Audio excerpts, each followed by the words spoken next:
দেশ ও সমাজের পবিত্র দায়িত্ব পালনে এক সফল ব্যক্তিত্ব অবিসংবাদিত জননেতা মোহাম্মদ কামারুজ্জামান। রাজনৈতিক সংগ্রাম, গণতান্ত্রিক আন্দোলন ও আদর্শিক লড়াইয়ে বাংলাদেশের সর্বস্তরের মানুষের কাছে একজন প্রিয় মানুষ। জন্ম 1952 সালের 4 জুলাই শেরপুর জেলার বাজিতখেলা ইউনিয়নের মুদিপাড়া গ্রামের এক সম্ভ্রান্ত মুসলিম পরিবারে।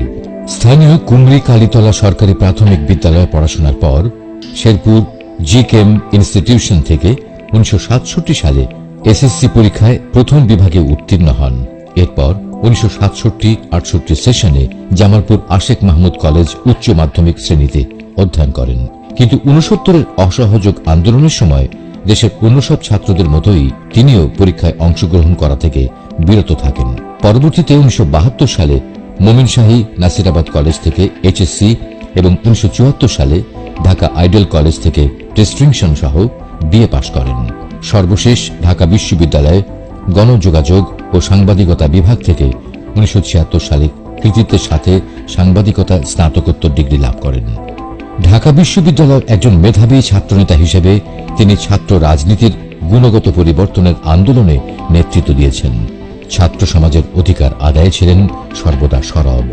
মোহাম্মদ কামারুজ্জামান 1978-79 সালে পরপর দুবার বাংলাদেশ ইসলামী ছাত্র শিবিরের কেন্দ্রীয় সভাপতির দায়িত্ব পালন করেন।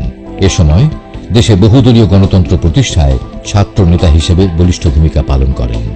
বিশেষ করে তিনি 1979 সালে বিশ্ব মুসলিম যুব সংস্থা ওয়ামি এবং বাংলাদেশ সরকারের যুব মন্ত্রণালয়ের যৌথ উদ্যোগে ঢাকায় আয়োজিত আন্তর্জাতিক ইসলামী যুব সম্মেলনের প্রধান সংগঠকের দায়িত্ব পালন করেন। সম্মেলনে প্রধান অতিথি ছিলেন গণপ্রজাতন্ত্রী বাংলাদেশের তৎকালীন প্রেসিডেন্ট শহীদ জিয়াউর রহমান। সময়ের সফল তুখোড় ছাত্রনেতা ও সংগঠক মোহাম্মদ কামারুজ্জামান 1981 সালে বাংলাদেশ জামায়াতে ইসলামী ঢাকা মহানগরীর সহকারী সেক্রেটারি হিসেবে জাতীয় রাজনীতিতে সম্পৃক্ত হন। এরপর জামায়াতের কেন্দ্রীয় প্রচার সম্পাদক হিসেবে সামরিক স্বৈরশাসনের অবসান ঘটিয়ে দেশে অবাধ গণতন্ত্র প্রতিষ্ঠার আন্দোলনে নেতৃত্ব দেন। সামনের সারিতে থেকে গণতন্ত্র ও জনস্বার্থে নিবেদিত এই উদীয়মান রাজনীতিবিদ ক্রমেই স্থান করে নিতে থাকেন জনগণের হৃদয়ের মণিকোঠায়। 1991 সালে জাতীয় সংসদ নির্বাচনে তিনি তার জন্মস্থান শেরপুর সদর আসনে প্রতিদ্বন্দ্বিতা করে ঈর্ষণীয় সাফল্য অর্জন করেন। 1992 সালে বাংলাদেশ জামায়াতে ইসলামীর কেন্দ্রীয় সহকারী সেক্রেটারি জেনারেল মনোনীত হওয়ার পর জাতীয় রাজনীতিতে তার প্রভাব আরও বাড়তে থাকে। তিনি জনগণের ভোটাধিকার প্রতিষ্ঠার আন্দোলনে জাতীয় লিয়াজো কমিটির সদস্য হিসাবে বলিষ্ঠতা ও দক্ষতার পরিচয় দেন। ঢাকা ডাইজেস্ট পত্রিকার সহ সম্পাদকের মাধ্যমে আনুষ্ঠানিক সাংবাদিকতা শুরু করেন। মোহাম্মদ কামারুজ্জামান 1983 থেকে 1993 সাল পর্যন্ত দৈনিক সংগ্রামের নির্বাহী সম্পাদক এবং 1981 থেকে গ্রেপ্তার হওয়া পর্যন্ত সাপ্তাহিক সোনার বাংলা পত্রিকার সম্পাদকের দায়িত্ব পালন করেন। তিনি জাতীয় প্রেস ক্লাব এবং ঢাকা সাংবাদিক ইউনিয়নের সদস্য ছিলেন এবং 1985-86 সালে ফেডারেল সাংবাদিক ইউনিয়নের কার্যনির্বাহী পরিষদের সদস্য নির্বাচিত হন।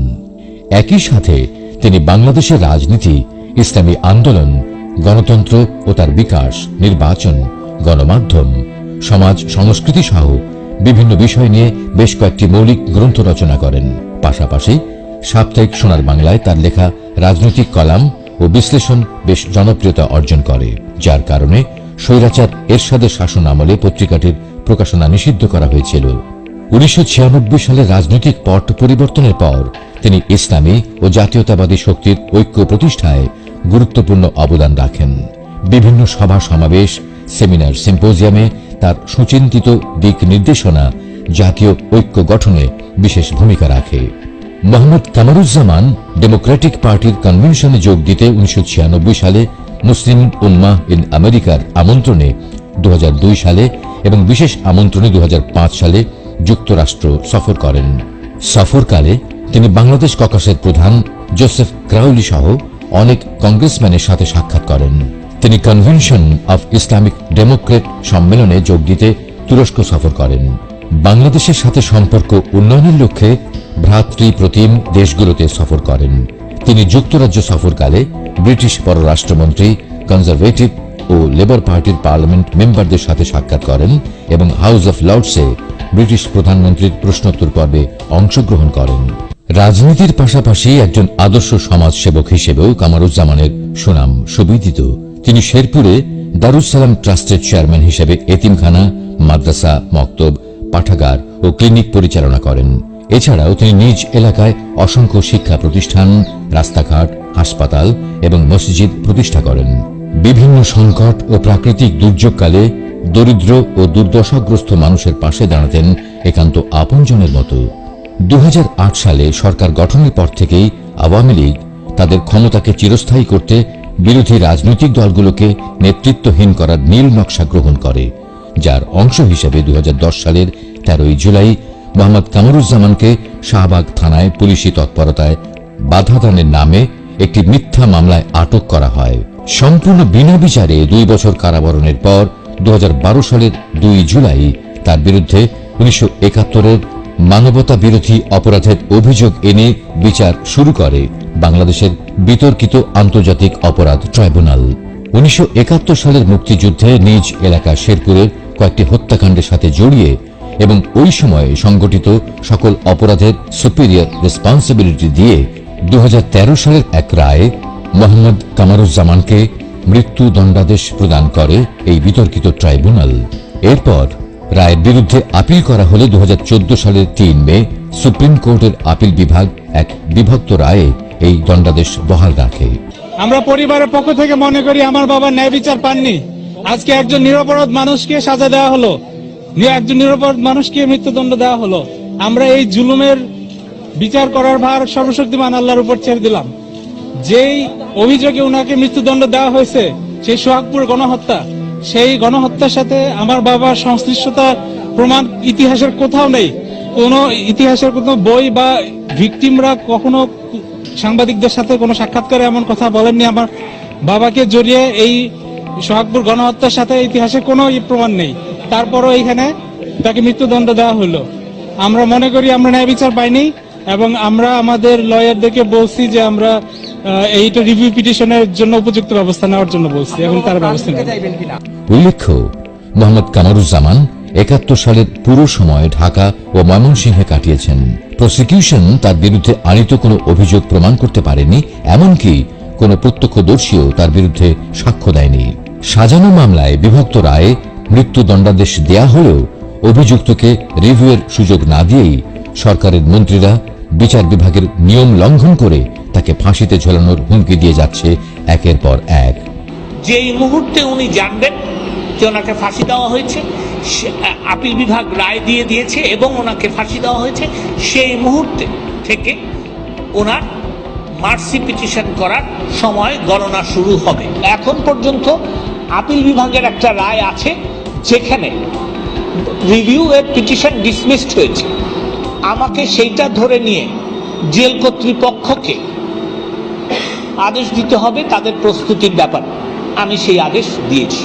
পূর্ণাঙ্গ রায় প্রকাশিত হওয়ার আগেই সরকারের আইনমন্ত্রী কারা কর্তৃপক্ষকে দণ্ড কার্যকরের নির্দেশ দিয়েছেন।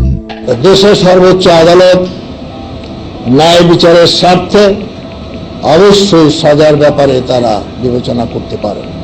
অতএব আমরা আশা করব, আবার স্বাভাবিকভাবে ন্যায় বিচারের স্বার্থে বিশ্বাস করব যে এই রায়টি পূর্ণাঙ্গ প্রকাশ করার আগে এই মৃত্যুদণ্ড কার্যকরী করা হবে না এবং আইনের বিধানের খেলাফ হবে। প্রচলিত আইন, আদালত ও নিয়ম নীতিকে উপেক্ষা করে সম্পূর্ণ অন্যভাবে মৃত্যুর মুখোমুখি করা হচ্ছে মেধাবী রাজনীতিবিদ কামারুজ্জামানকে।